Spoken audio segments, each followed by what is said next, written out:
morning of the visit began softly, sunlight pouring through the curtains, warming his wrinkled hands as he tied his old gray tie. It wasn't just another day. It was a day of forgiveness. 10 years had passed since he'd last seen his son's face. 10 long, aching years filled with unanswered letters, quiet birthdays, and half-written apologies. But now, there was a letter, a real one, written in his son's familiar handwriting. "Come see my new home, Dad." Just 7 words, but they felt like a bridge being rebuilt plank by plank. He placed the letter gently into his coat pocket, like a charm against the loneliness he'd carried for too long. His reflection in the mirror looked older, thinner, but his eyes still held the same spark that once built a family. He straightened his shoulders, took a deep breath, and smiled. This wasn't just a visit, it was a reunion, or at least he hoped it would be. The small wooden box on his desk caught his eye. Inside it lay a single photograph from years ago. His son, grinning wide, missing a front tooth, standing beside a half-painted fence. They'd built that fence together one summer afternoon when life still felt simple. He decided to take the photo with him, thinking his son might laugh at the memory, might even hug him the way he used to. Hope can make an old man foolishly brave. Before leaving, he watered the plants by the window, closed the curtains halfway, and locked the door. He looked once more at the house that had been both his shelter and his silence.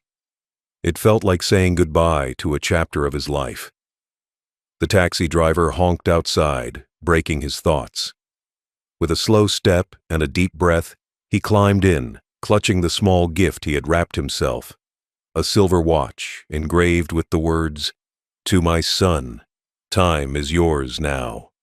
As the taxi rolled through narrow streets toward the wealthier district, the city around him changed, from old stone houses to sleek glass villas. He pressed his hand against the window, watching memories and years blur by. The further they went, the richer the air felt. Manicured lawns, shining cars, polished gates. For a moment, he wondered if his son had truly built all this himself, or if someone had helped him. But pride drowned the doubt. He pictured the reunion, the smile, the handshake, maybe even tears. He rehearsed what he'd say. "I'm proud of you, son. You did well." He imagined sitting together, sharing tea, talking about his mother, maybe even laughing again. For the first time in years, the ache in his chest felt lighter. It wasn't gone, just quieter. He thought of how distance hardens people and how love, left waiting too long, begins to rust. But maybe, just maybe, this visit would polish it again. As the taxi slowed near a grand marble gate, he leaned forward. His old heart fluttered at the sight. The name on the gate, his son's name, was carved in gold letters. He smiled. "He made it," he whispered, a tear warming his cheek. The driver asked if he wanted help with the bag, but he shook his head. Pride kept his hands steady. When the gate opened, the path ahead gleamed with white stones. He walked slowly, careful but confident, clutching the gift tightly. Every step felt like forgiveness being planted in the ground. He thought of his wife and how proud she would have been to see this day. He reached the grand wooden door, polished so finely it reflected his trembling face. He straightened his tie one last time, drew in a breath deep enough to steady the years that had built up inside him, and pressed the doorbell. The sound echoed faintly inside. Footsteps followed. A silhouette appeared behind the frosted glass. His pulse quickened. The door latch clicked. The handle turned. He smiled, ready to see his son after a decade. But when the door finally opened, the smile vanished before it could reach his eyes. The car moved slowly through streets he barely recognized. Time had transformed the city into something distant and glossy, far from the dusty lanes he once walked with his son holding his hand. Expensive homes lined the way, clean white fences, glass balconies, and trimmed lawns. Each turn reminded him of how much had changed. His boy, once barefoot and full of mischief, now lived among people who wore silk ties and spoke in polished tones. As the taxi rolled deeper into the neighborhood, the father pressed his palm against the window. His wrinkled skin reflected faintly against the glass, a contrast to the brightness outside. He had spent years working in small offices, saving every penny, hoping one day his son would live a life better than his own. And now, seeing the streets of wealth and security, he felt both proud and afraid. Pride that his son had succeeded, fear that success might have erased everything humble that once made him human. The driver pointed ahead. "Big house at the corner, sir?" he asked, glancing at the paper in his hand. The father nodded silently. His throat was dry. The car turned into a long driveway lined with trees.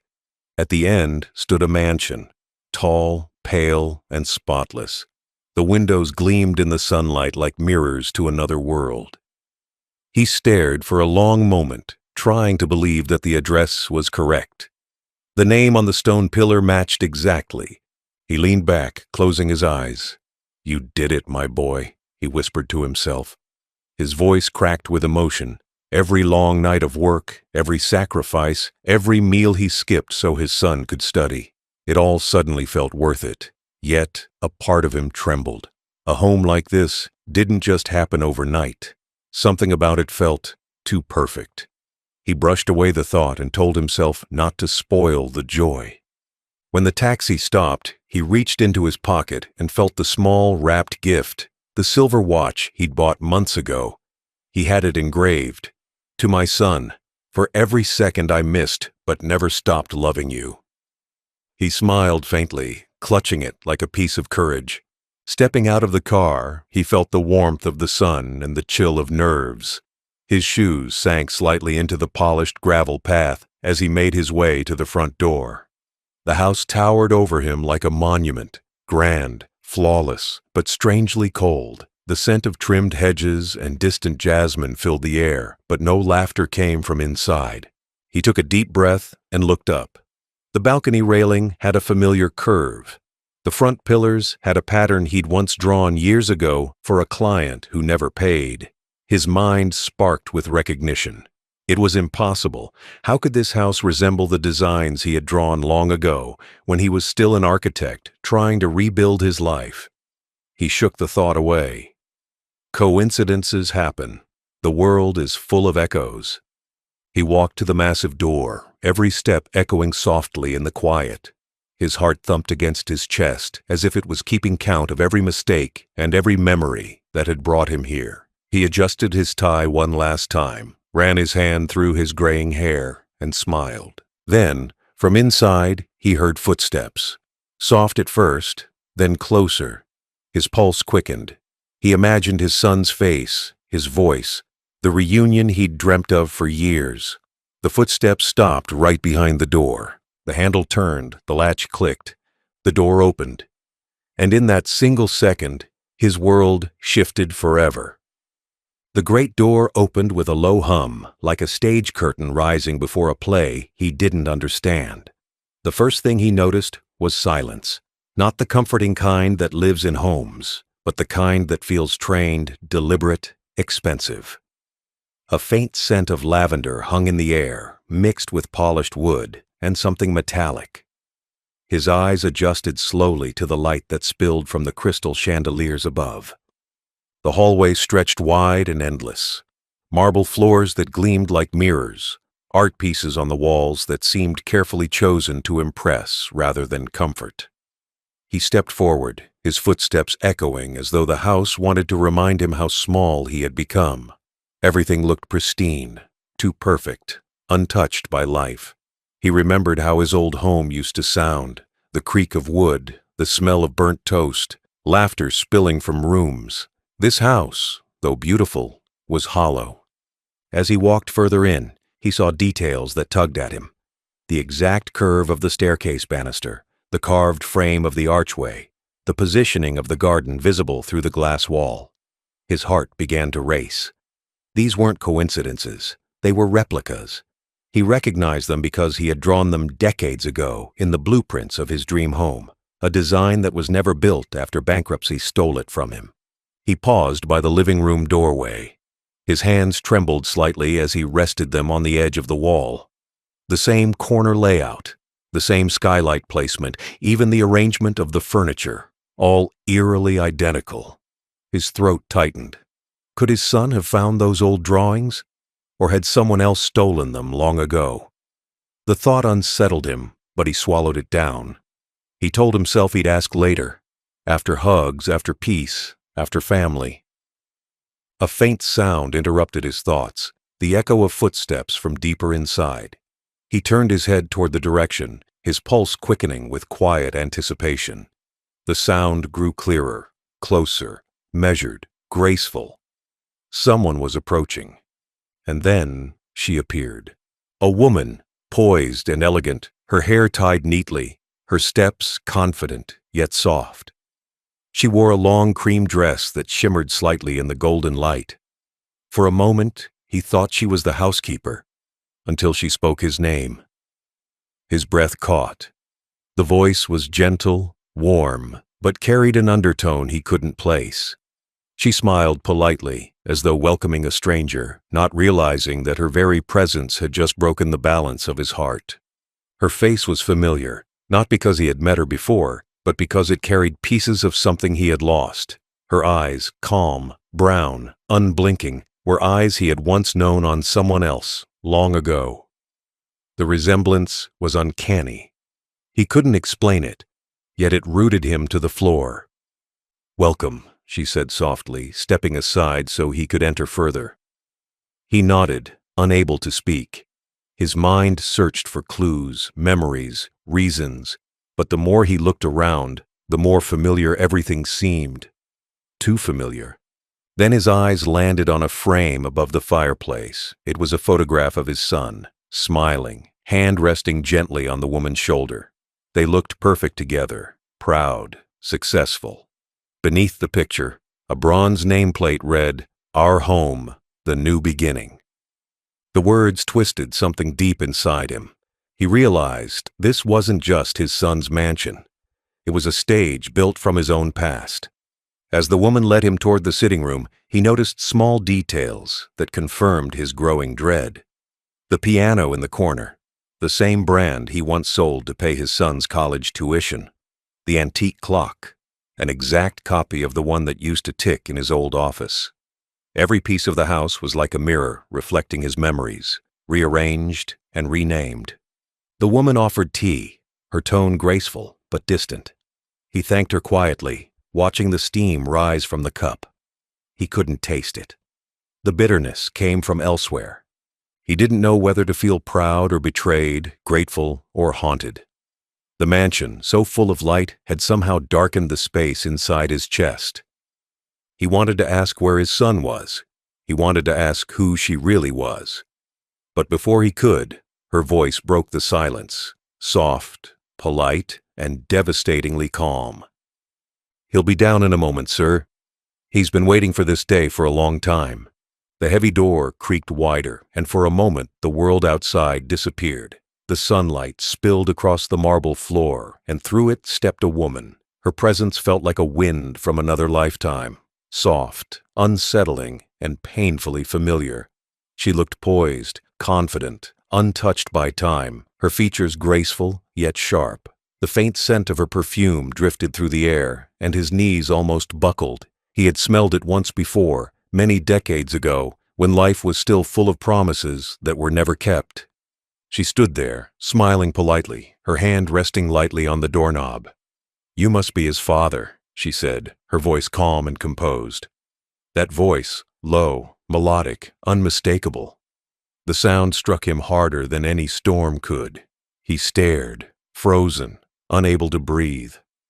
The air between them thickened with memory and disbelief. It couldn't be. It simply couldn't. But it was. The years had changed her. Yes. The lines on her face told stories he had never been allowed to hear, but the eyes were the same. Deep brown, wide, and knowing. The eyes that had once looked at him under moonlight and whispered promises of forever. He tried to speak, but his voice failed him. His heart thudded painfully in his chest, and the floor beneath him seemed to tilt slightly. She stepped aside with elegance, motioning him to enter, her expression unreadable. For a moment, he thought she might have recognized him too, but then her composure returned, smooth and unbroken. It was as if she was determined to play her role, to be the hostess, not the ghost of his past. He stepped across the threshold, his shoes silent against the marble. The door closed behind him with a soft click that echoed like the end of something. The warmth he'd imagined he would feel walking into his son's home was replaced by an eerie chill. Every instinct told him to leave, to walk away before the weight of recognition crushed him. But curiosity rooted him where he stood. Her presence made the grand house feel smaller, almost suffocating. He watched her glide through the hallway, guiding him toward the sitting room, as though this were all normal. But nothing about it was normal. The pendant on her neck caught the light, a small golden leaf, delicate and familiar. His mind reached back through decades. It was the same one he had given her when they were young, before everything fell apart, before she disappeared without a word. He blinked hard, forcing himself to steady.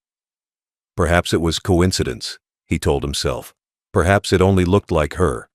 But as she turned slightly, the curve of her jaw, the way she tucked a strand of hair behind her ear, no, there was no mistake. It was her, and she was here, in his son's home. He clenched his hands, feeling the tremor in his fingers. Why hadn't she said anything? Why was she pretending?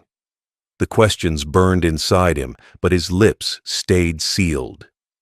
He followed her through the corridor, lined with art and chandeliers, every detail around him fading beneath the weight of the moment.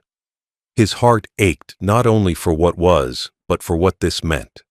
Had his son known? Did he know the woman standing in front of him wasn't just anyone from his father's past, but the one who had nearly destroyed it? The thought made his stomach twist. When they reached the sitting room, she gestured for him to sit.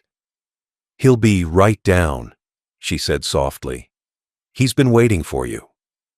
Then she smiled again, the same gentle smile that had once undone him completely. He lowered himself onto the sofa, trying to keep his expression calm, though every muscle in his body screamed with confusion. His eyes darted around the room, searching for something to anchor him. A photograph, a sign, a clue. That's when he saw it. On the mantel stood a picture of his son and her, arms around each other, smiling for the camera. The caption engraved on the frame read, "Our home, our beginning." His chest tightened. The air grew colder, every sound dulled until all he could hear was his heartbeat. He looked back at her. She avoided his gaze, pretending to adjust a vase on the table. The silence between them wasn't ordinary. It was loaded, heavy. The kind that carried history, too dangerous to name. And in that silence, he knew the truth he had feared all along. The woman standing before him wasn't just his son's hostess. She was his son's wife. For a few seconds, the world stood still. The sound of her voice, so casual and warm, wrapped around him like a trap he hadn't seen coming. "You must be his father." The words replayed in his head over and over, each echo heavier than the last. His legs felt weak, and the walls of the grand house seemed to close in around him. He tried to breathe, but the air felt thick, every inhale dragging through years of memories he thought were buried. She moved gracefully, unaware, or perhaps pretending not to be aware, of the storm that her presence had awakened in him. He watched her pour tea with the same careful movements he remembered from another lifetime. The faint gold pendant on her neck swayed with each step, catching the light, his eyes locked onto it. He didn't need to touch it to know. It was the same one he had given her when they were young, a promise carved into gold, a symbol of a love that ended too painfully to name. His pulse roared in his ears. That necklace had disappeared the night she left. He had searched for her for weeks, desperate for closure, only to learn she had vanished without a trace. And now, decades later, she stood before him in his son's mansion, wearing the very same necklace, as if no time had passed at all. He wanted to speak, to demand an explanation, but his tongue felt heavy, his voice trapped beneath the weight of disbelief. His hands trembled slightly on the armrest of the chair. Everything inside him screamed that this couldn't be real, that fate wasn't this cruel. Yet the evidence was there, Her eyes, her voice, her necklace, the faint scar near her wrist where she once burned herself while cooking for him. It was her. There was no doubt. She smiled politely and offered him a cup of tea, her hand steady, her face unreadable. "It's good to finally meet you," she said, her tone perfectly balanced, neither cold nor affectionate. It was the tone of someone who had built a wall around the truth and refused to let it crumble. He nodded silently, afraid his voice would betray him. The tea trembled in his hands. He looked around again, as though the house itself might give him answers. The design, the layout, the furniture. It was all his. Every corner, a ghost of his own creation. And now this woman, once the love of his life, was standing here as part of it all. A faint sound came from the staircase. He turned instinctively, hoping for a distraction. Heavy footsteps descended slowly, steady and confident. His son's voice echoed through the hall, cheerful and proud. "Dad, you made it!" The moment shattered him. His son, his flesh and blood, walked toward him with open arms, joy radiating from his face. Behind him, the woman's expression barely shifted. She stood perfectly still, eyes downcast, lips pressed together, as if bracing for what came next. The truth was about to collide with innocence, and she knew it. The son reached out, helping his father stand. "Come on, I want you to meet my wife properly," he said, smiling. The father froze. The word wife struck him like lightning. He turned his gaze from his son's face to hers. Her eyes met his again, and in them he saw the silent plea. "Don't say anything. Don't ruin this." The world seemed to blur around them. "Dad," his son continued proudly, oblivious to the history burning between them, "this is Anna, the love of my life." Her name tore through him like glass. Anna. The same name that once filled his heart, now spoken by his son with pride. He felt the floor tilt beneath him. His hand instinctively reached for the edge of the table to steady himself. She nodded respectfully, as if meeting him for the first time.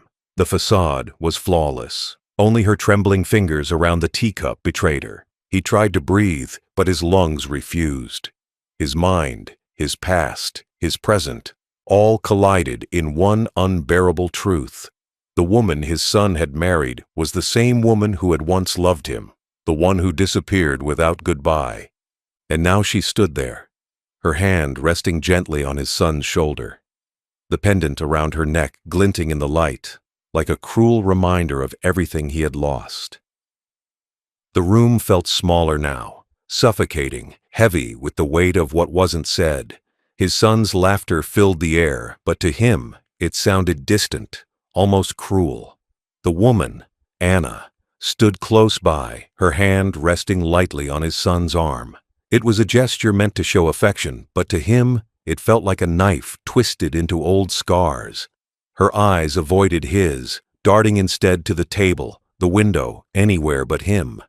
He studied her silently. Every line on her face told the story of time, but beneath it was the same woman who once swore she loved him. The same woman who had vanished on a stormy night, taking with her the warmth that had once made life bearable. He had mourned her like a death that had no grave, and now here she was, alive, breathing, and married to his son. His son's voice broke through his thoughts, bright and proud. "I've been waiting for this day, Dad. I wanted you to see the life I built, the woman I chose." The words were meant to be joyful, but to the father, they were barbed. He forced a nod, the muscles in his neck aching with restraint. Anna turned slightly, her eyes flicking up to meet his for the briefest moment.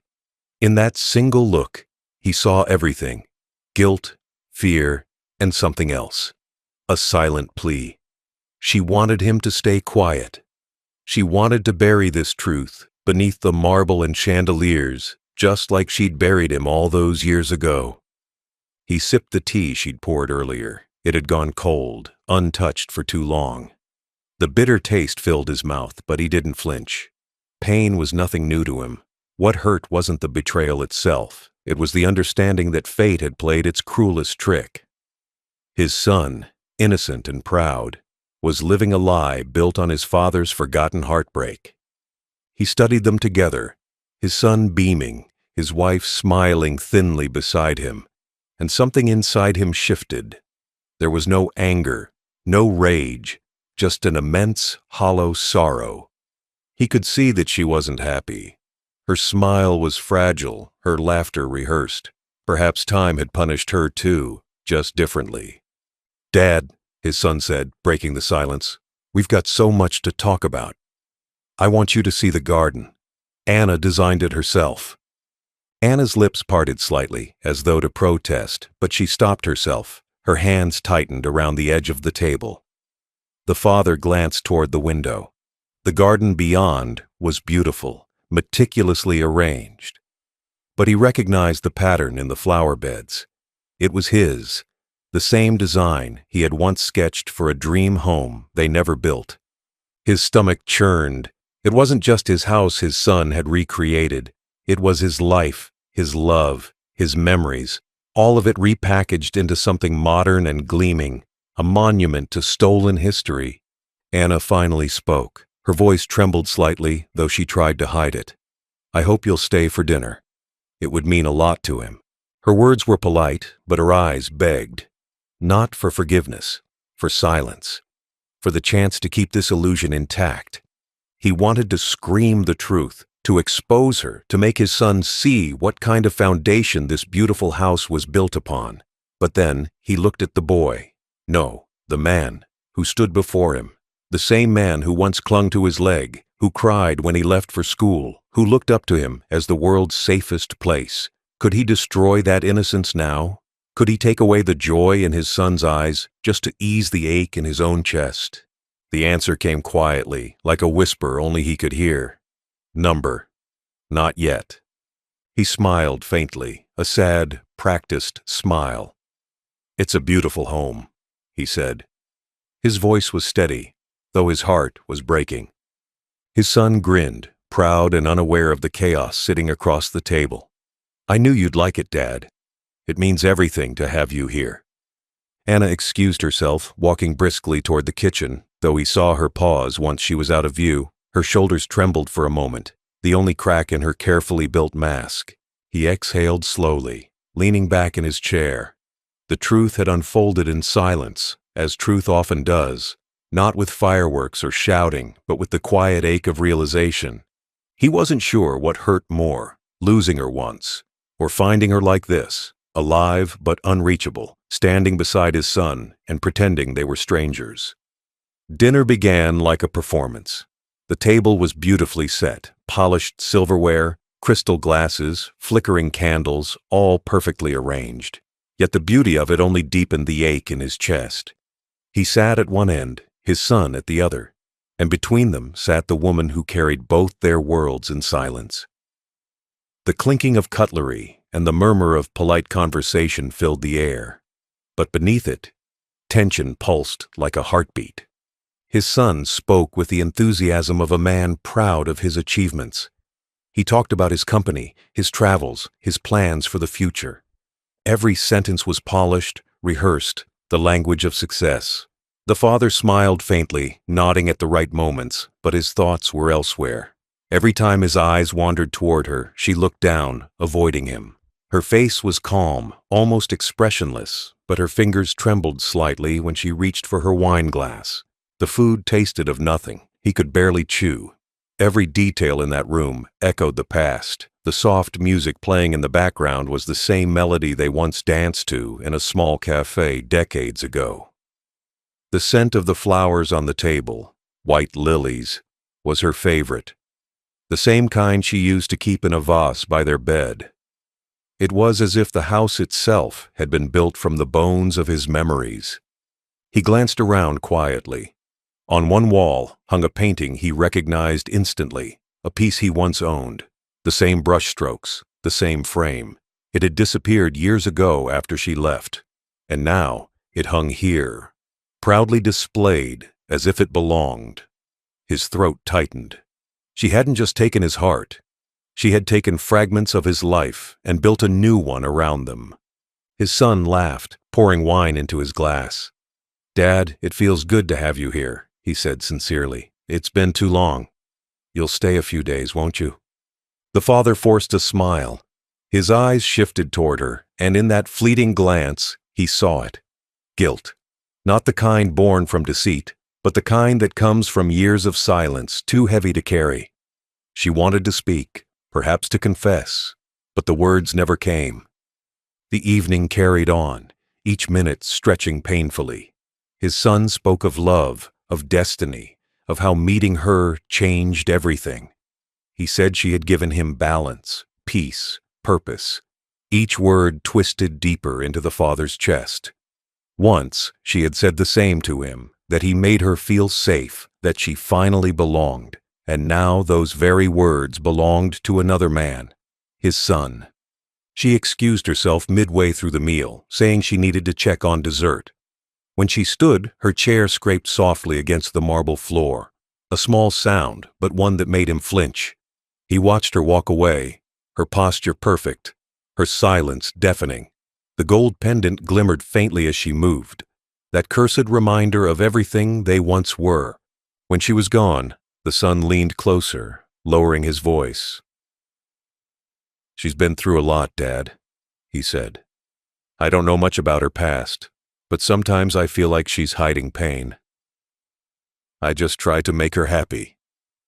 The father looked down at his plate. The irony was sharp enough to taste. His son was trying to heal the same woman who had once broken him. He nodded slowly, his voice quiet.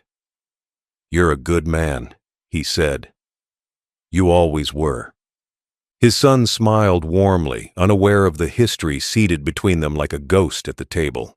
When she returned, her smile was tight, her eyes glassy. She placed a cake on the table, chocolate, simple, elegant, the same kind she used to bake for him. He almost laughed at the cruel symmetry of it all. The meal ended without incident, but the silence that followed was heavier than any argument could have been. His son stood, stretching his arms. "I'll show you around tomorrow, Dad. You'll love the study. It's got some of my favorite old designs." The father nodded faintly, already knowing what he'd find there. His own blueprints, his old sketches, his past rebranded under another name. As he rose from the table, their eyes met one last time. Hers were wet now, barely holding the dam of emotion behind them. He didn't speak, neither did she. Words were useless. The truth was already written in every glance, every silence, every ghost between them. That night, after the dinner ended, the air outside felt heavier than the walls he had just escaped. The mansion glowed behind him, its windows lit like watching eyes. Each step down the long driveway echoed with memories he didn't want but couldn't outrun. He walked slowly, his hand brushing along the cold iron railing, feeling the pulse of old pain in every heartbeat. The silence outside was softer than the silence he'd endured at that table. The driver opened the car door for him, but he paused before getting in. He turned one last time toward the house, that grand symbol of success, of pride, of stolen history, and felt a hollow ache twist in his chest. Through one of the tall glass windows, he saw movement. His son, laughing at something she said, wrapping an arm around her shoulders. The image looked perfect, like a photograph of happiness. But to him, it was an illusion painted over broken truths. As the car began to move, the mansion faded from view, swallowed by distance and darkness. He leaned his head against the window and let his thoughts unravel. The night sky blurred with city lights, and for the first time in years, he allowed himself to feel the full weight of what fate had done to him. He wasn't angry anymore. Anger had burned out long ago. What remained was something quieter, sorrow mixed with a strange, reluctant mercy. Back at his small flat, the rooms felt smaller than ever. The walls carried no laughter, no memories, no ghosts. He poured himself a drink and sat by the window, watching the rain slide down the glass. The world outside was calm, indifferent. It always had been. He looked at his trembling hands and wondered how many times life could take something from him and still leave him standing. He thought of her, the woman from decades past. He remembered the first time they met, the sound of her laughter, the way she used to tilt her head when she teased him. He remembered the day she disappeared, leaving behind only a note that said, "I can't live this life anymore." He'd never known where she went, never asked, because some wounds aren't meant to be reopened. And now he realized she hadn't vanished into another world. She'd just built a new one that ended where his son's began. The cruel symmetry of it all almost made him laugh. Life had a way of circling back, forcing him to confront the ghosts he thought he'd buried.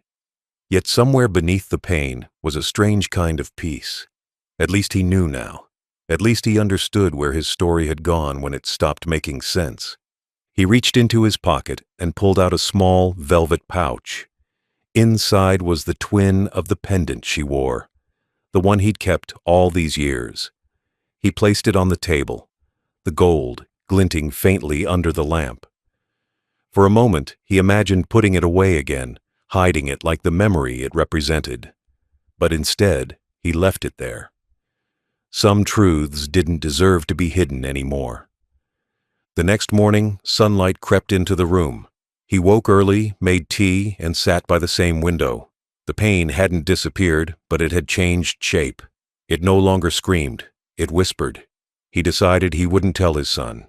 There was no kindness in that truth, only ruin.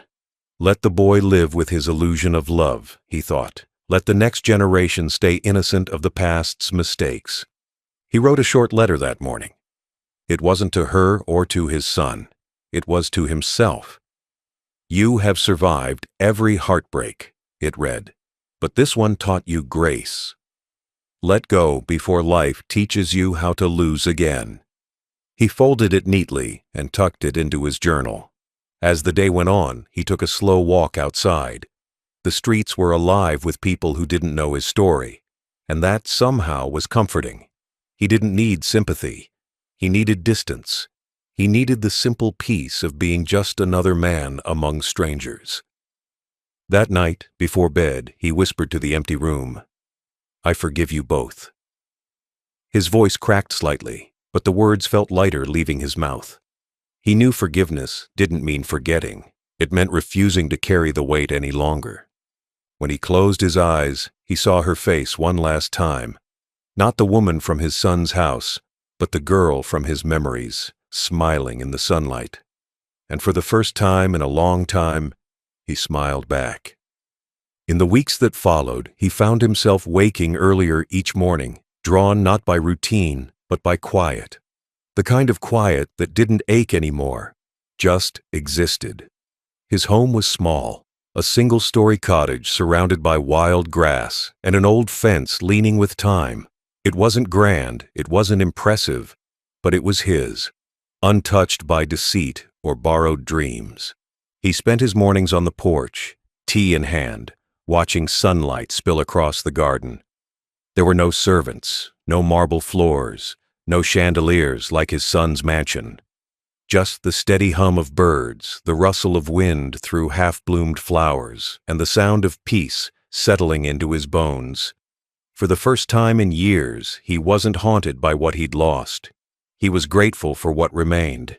He had left the city quietly, without telling anyone. The mansion, the dinner, the memories, all of it was behind him now. He didn't owe anyone an explanation. People spend their lives chasing closure, but he had learned that sometimes the most merciful thing you can do is walk away before words ruin what silence has already healed. He decorated the walls of his cottage with photographs, not of his family, but of the places he'd visited as a younger man. A mountain trail here, a fishing dock there. They were reminders of moments untouched by betrayal. On a small wooden table near his bed sat a single frame, the photo he once planned to give his son on that visit. It showed them both years ago, smiling on a fishing trip, sunburned and happy.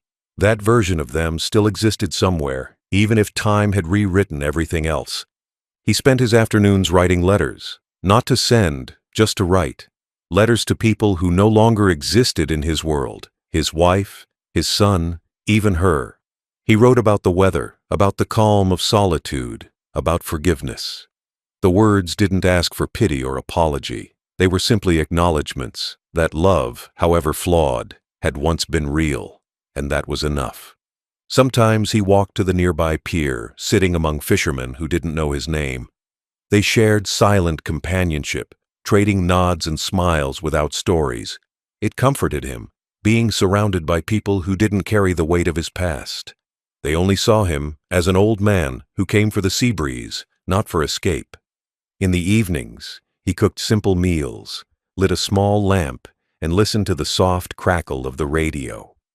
Occasionally, a song from his youth would play, something familiar, something that belonged to another life.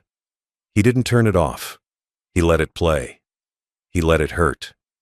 Because pain, he'd realized, was proof that he still felt something. The pendant, her pendant, remained locked in a drawer. He never threw it away, but he never touched it again either. Some memories weren't meant to be erased or revived. They were meant to rest. He wanted to believe that somewhere, she too had found a kind of peace. Maybe not happiness, but the quiet kind that comes after every storm has spent its rage. When neighbors visited, bringing pies or stories, he listened with gentle patience. He laughed at the right times, smiled at the right moments, and when they left, he sat by the window again, watching the sunset paint the world gold. The days moved slowly, but they didn't drag. They healed. In the stillness, he found what revenge, justice, and truth had never given him: closure. Not the kind that comes from victory, but the kind that grows quietly when you accept that some answers will never arrive. He didn't need his son to know the truth. He didn't need her to apologize. The universe had already balanced everything the night he walked away from that mansion. Peace, he realized, isn't given, it's reclaimed. Now, as an old man, he carries his past, not like a burden, but like an old photograph, creased, faded, but still part of him. He no longer asks why things happened the way they did. Age had taught him that life rarely gives explanations, it only gives echoes. He listens to them sometimes, the laughter that once filled his home, the voice of the woman who vanished, the sound of his son calling him dad before pride turned it into distance. Those echoes used to hurt. Now they simply remind him that he lived fully, even if the story didn't end kindly. He spends his evenings by the same window where he once watched rain fall, sipping tea that's always a little too strong. The world outside moves faster now. New buildings, new faces, new generations. He doesn't envy them. He's already lived through every shade of love and loss, and in that, there's a strange kind of peace. Sometimes neighbors visit and ask about his family. He smiles softly and says, "My son's doing well." He never adds more. He doesn't tell them about the mansion, the woman, or the moment that shattered something deep inside him. Some truths are too heavy to carry into casual conversation. Instead, he keeps them locked away, not out of shame, but out of mercy. There's no need to reopen old wounds when silence has already healed them. On his bookshelf sits a small wooden box. Inside are the letters he wrote but never sent, and the gold pendant she once wore. He doesn't look at it often, but on certain nights, when the moonlight hits the window just right, he opens it, runs his fingers along the cool metal, and lets memory wash over him. Not with bitterness, but with quiet understanding. The past doesn't disappear. It just softens until it no longer cuts.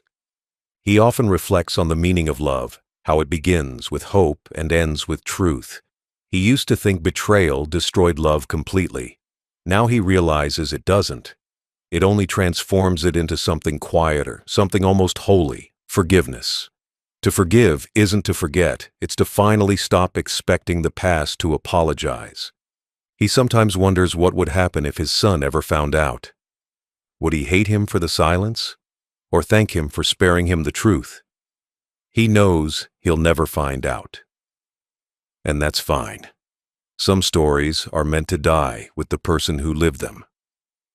On one particular evening, as the sky burned orange, he found himself whispering a line he once read in an old book. Peace is not the absence of pain, but the presence of acceptance.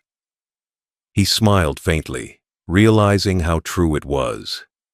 Everything that had broken him had also built him. The heartbreak, the betrayal, the silence, they were the chisels that shaped his soul into something calm, patient, and unshakable. He looks around his small cottage, the peeling paint, the uneven shelves, the ticking clock, and feels gratitude. There's no pretense here, no illusion, just a man, his memories, and the soft hum of time moving gently forward. As night falls, he lights a small lamp and writes one final note in his journal. If love once hurt you, let it teach you. If betrayal once silenced you, let it free you. And if life once took everything, let it show you what peace truly means. He closes the book, leans back in his chair, and lets the darkness settle.